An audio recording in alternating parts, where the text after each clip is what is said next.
সম্মানিত দর্শক, সকলকে আমার আন্তরিক অভিনন্দন, শুভেচ্ছা। আমি আপনাদের সামনে একটি গাছ নিয়ে হাজির হয়েছি। এখানে সেই গাছ নিয়ে আপনাদের সামনে কিছু কথা বলবো।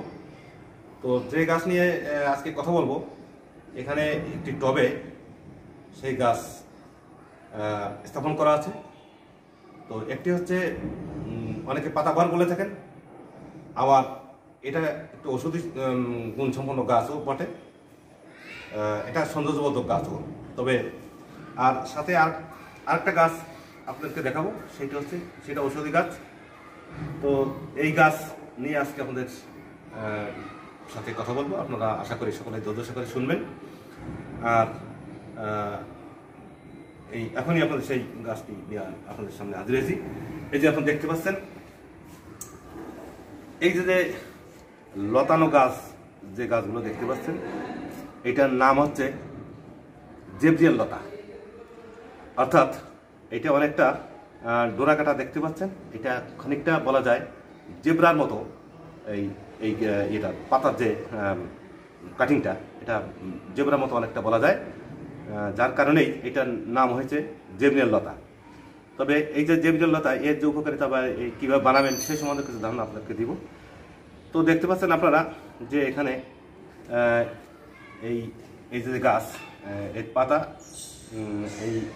এটা গিট থেকে ভেঙে যদি আপনি এই টবে রোপণ করে দেন অথবা এমনি মাটিতে রোপণ করে দেন, তাতে কিন্তু এই গাছ খুব সহজেই হয়ে যাবে।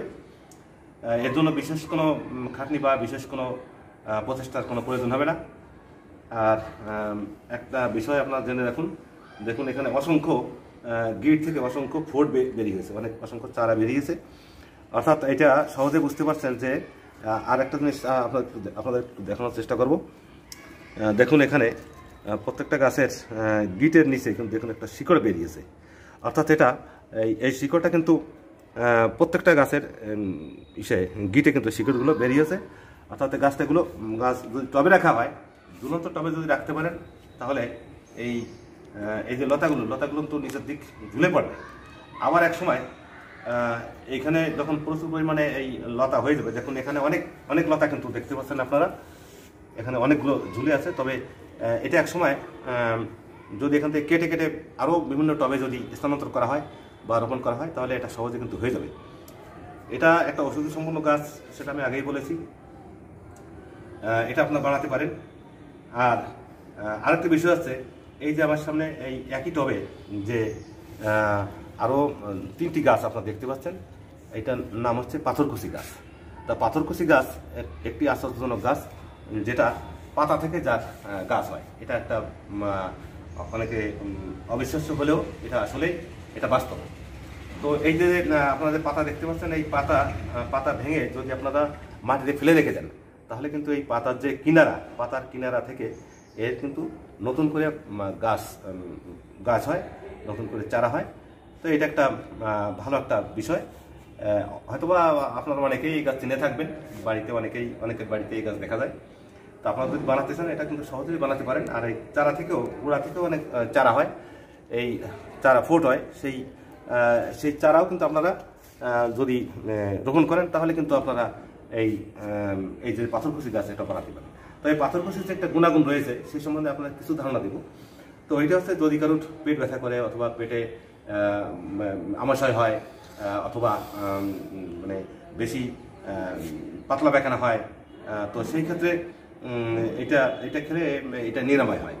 যদি গ্যাসের সমস্যা দেখা দেয়, তাই সেক্ষেত্রেও এটা খেলে পরে তাহলে আপনারা এই উপকারটা পাবেন। অর্থাৎ এই গ্যাস দমন থাকবে। আর যদি আপনার আমাশয় হয়, দীর্ঘদিন ধরে আমাশয় হয়েছে, সেই আমাশয় যদি হয়, তাহলে এই পাতাটা কীভাবে খাবেন সেটা একটু বলছি। এই পাতাটা ছিঁড়ে এটা বেটে রস করে লবণ দিয়ে আপনি যদি খান, তাহলে কিন্তু আপনার এই পেট ব্যথা সঙ্গে সঙ্গে নিরাময় হয়ে যাবে। আপনার গ্যাসের ব্যথাও আপনার ভালো হয়ে যাবে। এটা একটি খুবই ঔষধি গুণসম্পন্ন গাছ, আপনারা অনেকেই চিনে থাকবেন। তবে আপনারা এই ধরনের গাছ বাড়িতে রাখেন, আমি আপনাদেরকে অনুরোধ করব। বা যদি দীর্ঘমেয়াদী বন্ধুগণ যেখান থেকে ভিডিওটি দেখছেন, আপনারা যদি এই ধরনের গাছ বানান, তাহলে আপনি এটা অসময়ের একটি বন্ধু, অর্থাৎ বিপদের বন্ধু যেটা বলা যায়। তা গাছ আমাদের অনেক ধরনের উপকার করে থাকে। তো এই উপকারের কথা আসলে বলে শেষ করা যায় না। তো বন্ধুরা, এতক্ষণ আমার সঙ্গে ভিডিওটি ধৈর্যের সাথে দেখেছেন, আমি এই জন্য আপনাদেরকে অনেক অনেক ধন্যবাদ জানাচ্ছি। সবাই ভালো থাকবেন, সুস্থ থাকবেন, দেখা হবে কোনো এক নতুন ভিডিওতে। আর এই ভিডিওটি যদি আপনাদের ভালো লেগে থাকে তাহলে একটু সাবস্ক্রাইব করতে ভুলবেন না। ধন্যবাদ, আপাতত বিদায় নিচ্ছি, আবার দেখা হবে।